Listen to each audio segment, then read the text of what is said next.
បាទជំរាបសួរសួស្តីថ្ងៃនេះថ្ងៃទី25ខែតុលាឆ្នាំ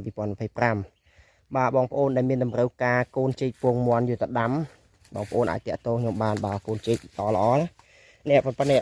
ពេញដាំហ្មងអត់អន់បងប្អូនត្រូវការកូនចេកអាចតំណែងមកខ្ញុំបានហ្នឹងហើយ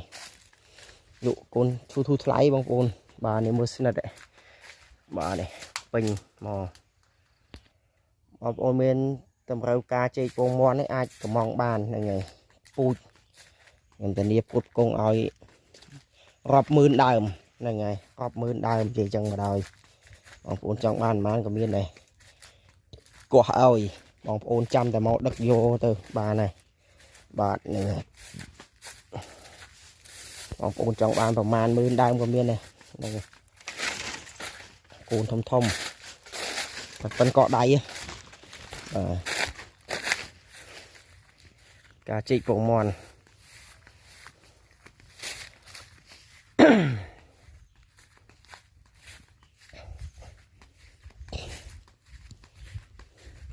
ទៅកាប់អូចចេញមិញបាន1តោនបាទ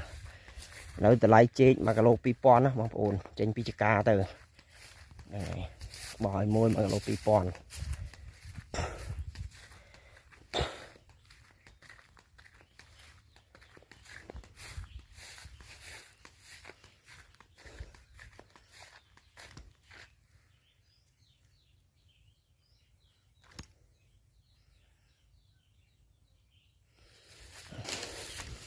ចេកពងមាន់នេះមានដាំតឡាចទៀតបាទតឡាចស្រូវ